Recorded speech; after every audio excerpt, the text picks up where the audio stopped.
and, mentioned, Adam, and after COVID, he probably thought, things were sweet. There was a lot of shit moving and all that, and how it kind of gassed a lot of people. I would say it gassed me also. I definitely got caught up in some financial issues and all that. But regardless, I tried to keep the shop and everything running, right? But I'm gonna break down to y'all a situation that I've been dealing with. I've been dealing with this for a little while, and now it's gotten to the point where we don't know what's gonna happen with the shop. Just keeping it 100. Yeah, the math not mathing. The math not mathing, son. The math not mathing. But so the chick that I was subleasing from would start sending me shit like, yo, this nigga's he's gonna try to evict us, or he's gonna take me to court off of this. And highlighted in the lease, it says the purpose of the shop was a barbershop. She's sending me this little clip of it saying that the intention of this shop is supposed to be a barber. Urban Artificial Intelligence Strategic Thinking Media Platform. Math Hoffa recently addressed fans and the public in general on why the content for My Expert Opinion podcast has slowed up. All right. Now, he said he was inspired by Adam 22, who recently talked about the financial struggles that No Jumper was going through. Now, I think this is completely different. I think Adam 22 and No Jumper, it's a lot of legal issues is going on over there with his podcast. Now, podcasts in general have experienced a decline, all right? So it is some truth to that, but either way, this was some inspiration from Math Hoffa to address the public and be transparent about the financial situation and the financial issues that he's having at My Expert Opinion Pie. We got to salute that. I got to salute him for doing that, for being open and honest and letting people know what was going on with the podcast, because people noticed, people was asking. They wasn't seeing as much content. The content wasn't getting as many views, not as much traction. There wasn't as many videos going viral throughout the week as it usually is. So salute to Matt Hoffa for trying to be transparent with his audience and with his supporters and letting them know what's going on at the podcast. Matt Hoffa gave a couple of specific reasons why he felt the show was declining. Now, one of the first and main things that he brought up was the owner of the space that they record in was a racist. All right. Now, I didn't notice. I had never heard him complain before about the owner of the shop, the studio space that they use, which is a barbershop.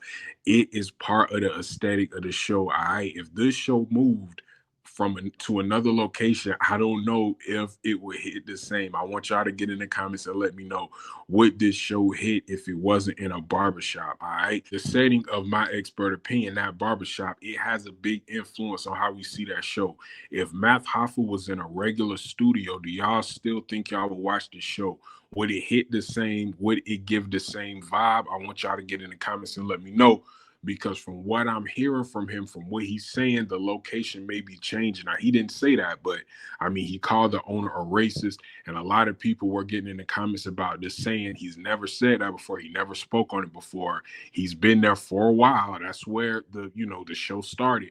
So why is he a racist now? So that means you've been working with a racist this whole time? Y'all get in the comments. Let me know what y'all think about that. He also admitted that his business was not always 100. Now, I'm not sure what he meant by that. Maybe as far as contracts goes, maybe it was just a lot of handshakes and verbal agreements. Again, he was trying to be transparent and let us know everything that was going on for what he thinks was the decline of the podcast. Now, aside from him talking about his business not being 100% right and the issues that he was having with the owner of the barbershop where he shoots the show, he talked about 3 other things that I want to talk about that he said led to the possible downfall of the My Expert Opinion podcast. Now, he said number 1 was a war on podcasts, and we're going to get back to that in a minute. A war on podcasts, all right? He also said different co-hosts, the changing of different co-hosts and the internal conflict on the show, which we've seen with Bigger, with Heineken, with a lot of the other people on the show, co-hosts coming in and out. So SO was another person who was, disgruntled about how his time on the show ended. Get in the comments. Let me know what y'all think about that. When those key figures from the My Expert Opinion podcast left, how did that make y'all feel about the future of the show? Did y'all feel like the content quality dropped after that? Did it stay the same? Did the new co-hosts get better? In my opinion, I think he was too dependent on guests. Math Hoffa had got very much dependent on guests, and he was kind of depending on his guests to go viral. All right, Hassan Campbell went viral on the show. Fat Joe went viral. Tony Yayo went viral. And, more than that, a lot of conversations went viral on the My Expert Opinion podcast. And I think when that happens, once you run out of people, or maybe you can't afford the top of the line, the top quality guest anymore, that's going to cause a dip in the quality of the podcast. And he also spoke about ownership issues. All right. So that was the main three. All right. The War on Podcast, the different co hosts, the internal conflict, and the ownership issues. Now, ownership issues and internal conflict, they kind of go hand in hand. What do y'all think he meant about ownership issues? I think this is a issue that we've seen multiple times, time and time again. I think we've seen it with the Rory and Mal issue with Joe Budden, the ownership issue. When he say ownership issues, I think he referring to people want ownership. All right, people want ownership in the show. Maybe not even ownership. Maybe people just want more than they're worth. All right, I think that's something that he was trying to say. I think that's something that he was going through. Now, that internal conflict and ownership issues eventually could lead to slander and drama, which happened. All right, Heineken SO, they have a show of their own called Bag Fuel, and they've spoken about Math Hoffa in the past. Now, this could be seen, some people may call it slander. Some people may say they just telling their story, all right? But that is something that Math Hoffa said was an issue. When his ex-co-hosts speak out against him, that may make other people look at Math Hoffa differently. That may make his other fans or fans of Esso and Heineken be torn, and they got to pick.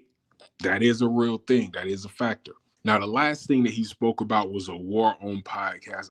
Is this real? Is it fake? I'm going to tell y'all what I think about this. Now, when he spoke about a war on podcast, he was specifically speaking about blackballing, gatekeeping, shadow banning, and algorithm games. Now, these are real. All these things is real. I'm not accusing Math Hoffa of lying or not being honest about the things that he feels is holding him back. Maybe he feel like somebody close to him is gatekeeping. Maybe he see how people move, and he see a whole nother side of the podcast industry that I'm not privy to, that I don't see. So I can't question him there. But this is a strategic thinking media platform, so we got to look at other things. I want y'all to get in the comments and let me know, do y'all think the whole long form content wave is over? In my opinion, I think that's affecting Math Hoffa's podcast as well. Streamers have come and they done switched the game up.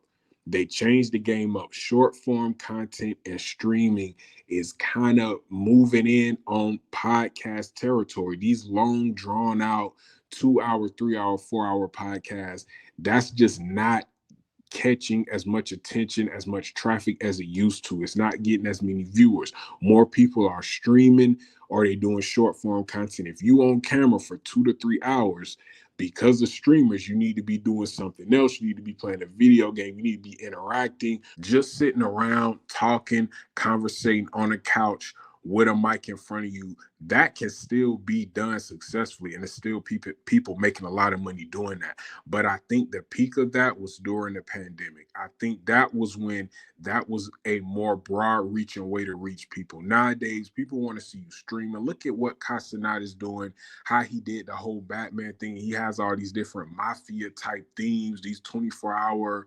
streams, these, day-long, week-long marathons.